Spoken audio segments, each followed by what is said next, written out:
Russ, authorities came fully armed and prepared for any hostilities. They came with helicopters, several SWAT teams, and dozens upon dozens of police cars and armed officers. As you can see there, authorities are now going building by building, it would appear, serving these search warrants. Here's another load of cargo going out in some trailers that they have brought onto the property. This is a very large compound covering several acres. The highlight of the compound are these Egyptian pyramids that sit at the center. We've seen authorities going in and out of those two pyramids as well. Some of the Nuwaubian Nation remain on the grounds. Authorities, SWAT teams and officers are sitting next to them as they sit on the ground over here near the shade. They have sat there for the whole hour and a half that we have been on scene, being watched by those FBI agents you see at the top of your screen. Authorities have also, in the last half hour or so, lined this compound with squad cars. Local authorities are also on the scene. As we pan out here, every few feet, there is what appears to us to be Putnam County Sheriff's officers with squad cars just lining the area. Highway 142 is shut down. They have brought in lights. The authority, the FBI, has to flood this compound with lights, as it appears they're going to be serving these warrants for quite some time. I remember walking this morning. I was walking vigorously. I remember seeing the sun shining on the pyramid and the statues, and it's just so beautiful. It's a big privilege to be there every day and to wake up in the morning hearing the Om chant and having such just a peaceful existence. 'Cause I was a city dweller forever before I came, and to live somewhere just so peaceful and so tranquil, your mornings just started out easy. That day was supposed to be an exciting day to me. The reason why is because on the land, my occupation was an artist. You know, I helped decorate a lot of the monuments, painted them, did a lot of exterior sculpturing of ancient Egypt and different cultures. And we had a very large project, you know, that we were working on, which was Edfu Museum. It's a resurrection of an ancient temple, you know, in ancient Egypt. We were standing, getting some air, talking. We were talking about what we'd eaten that day, and you know how we had eaten the right thing, we eaten the right time, we were feeling good. And we looked down the driveway, and Dr. York had come in for the day to do work prior to this, and he had gone out to get a bite to eat. So he was gone, but we heard cars, so we figured he's back, but it was too fast for him to be back. The first thing I heard was helicopters. That's the very first thing I heard.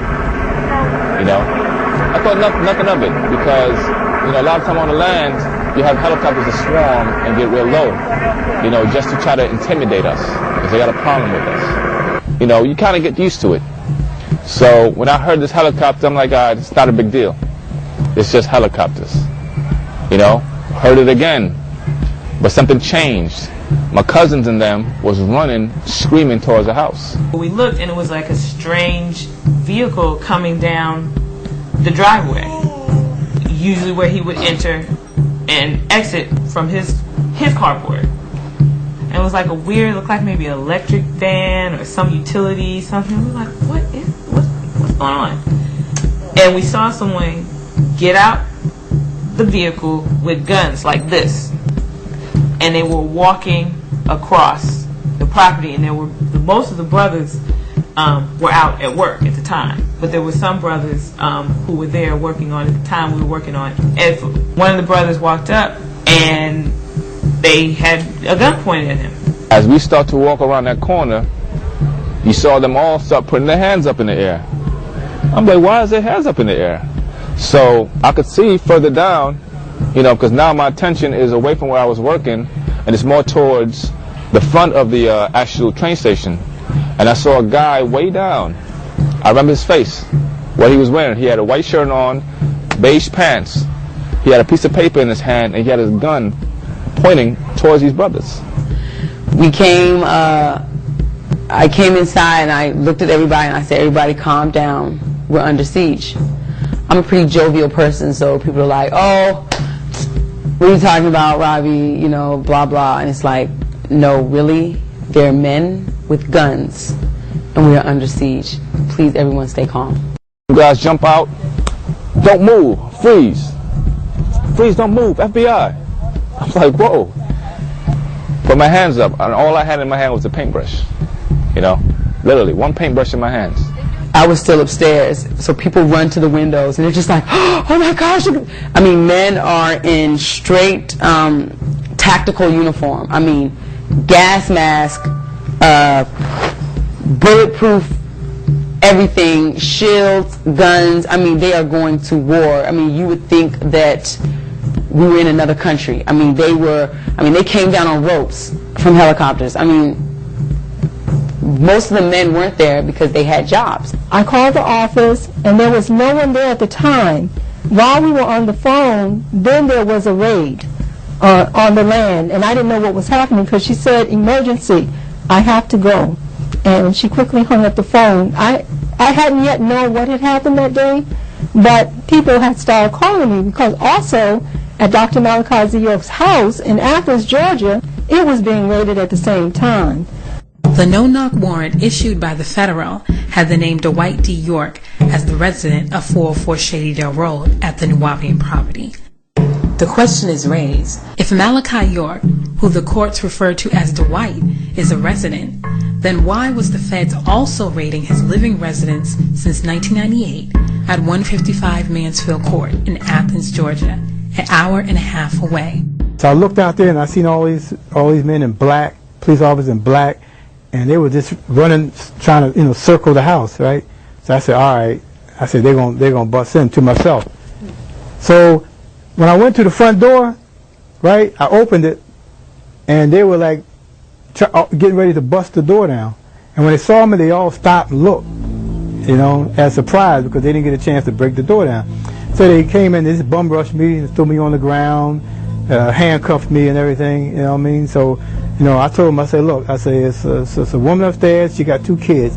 Don't hurt them. That's all upstairs. Who's upstairs? I said, it's a woman and 2 kids. So they run upstairs, and during that time, the sister, she heard the commotions, and she took our babies, and she hid in a closet.